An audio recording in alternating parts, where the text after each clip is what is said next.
Kayamkulam municipal ലൈബ്രറിയിൽ പുസ്തക ദിനാചരണ പരിപാടി സംഘടിപ്പിച്ചു. സൗഹൃദം പുസ്തകത്തോട് എന്ന പേരിൽ നടത്തിയ സാംസ്കാരിക സംഭാഷണം കവിയും സാഹിത്യകാരനുമായ ഡോക്ടർ ചേരാവള്ളി ശശി ഉദ്ഘാടനം ചെയ്തു. കായംകുളം നഗരസഭാ ലൈബ്രറിയിൽ ലോക പുസ്തക ദിനം ആചരിച്ചു. സൗഹൃദം പുസ്തകത്തോട് എന്ന പേരിൽ സാംസ്കാരിക സംഭാഷണം നടന്നു.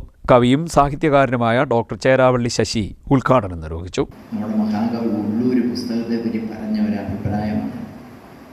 അദ്ദേഹം ദീപാവലി എന്ന് പറയുന്ന പുസ്തകത്തിന് എന്ന കൃതിയിൽ പറയുന്നുണ്ട്, ഒരൊറ്റ പുസ്തകം കയ്യിൽ ഓമനിപ്പതിനുള്ളവൻ ഏത് സമ്രാട്ടിനേക്കാളും എന്നാളും ഭാഗ്യമാർന്നവൻ. ഒരൊറ്റ പുസ്തകം കയ്യിൽ ഓമനിപ്പതിനുള്ളവൻ, ഒരു പുസ്തകം അർത്ഥവത്തായ മൂല്യമുള്ള ഒരു കൃതി കയ്യിലുള്ള ഒരാൾ ഏത് ചക്രവർത്തിയേക്കാളും ഭാഗ്യമാർന്ന ആളാണെന്നാണ് മഹാകവി ഉള്ളൂരിൻ്റെ പ്രസ്താവന.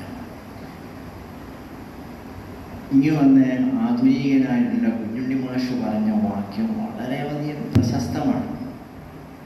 നമ്മളൊക്കെ വായിച്ചാലും വായിച്ചില്ലെങ്കിലും ഒക്കെ വളരും, പക്ഷെ വായിക്കുന്നവൻ അങ്ങനെ വിളയും, വായിക്കാത്തവൻ വളയും എന്നൊക്കെയുള്ള ആ വാക്യം പുസ്തകത്തിൻ്റെ പ്രാധാന്യം, വായനയുടെ പ്രാധാന്യം ഒക്കെയാണ് നമ്മളെ ഓർമ്മിപ്പിക്കുന്നത്.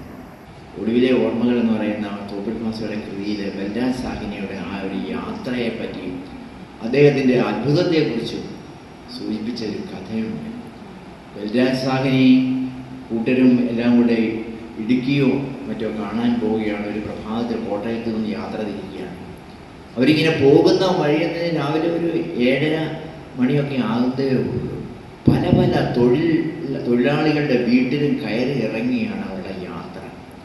ബൽരാജ് സാഹിനി അന്തം വിട്ടുപോയി. തൊഴിലാളി സ്ത്രീകൾ ഒക്കെ തന്നെ. നഗരസഭാ വിദ്യാഭ്യാസ standing committee chairman Solomon Rosario അധ്യക്ഷത വഹിച്ചു. Library readers forum president advocate O Haris, കവയിത്രിയും ഗ്രന്ഥകാരിയുമായ മായ വാസുദേവ്, ഗായകൻ സുരേഷ് കുമാർ ഓലകെട്ടിയമ്പലം, ജനജിഹ്വ സ്നാഫർ, Ashokan CPCRI, Sajeer Kottukulangara, Sreekumar Vallikkavu, advocate Sharafuddin, librarian LK Likhitha തുടങ്ങിയവർ സംസാരിച്ചു. ചടങ്ങിൽ പഴയ ഗാനങ്ങൾ കോർത്തിണക്കിയ സുവർണ ഗാനാഞ്ജലി എന്ന പരിപാടിയും നടന്നു. CDNet news, Kayamkulam.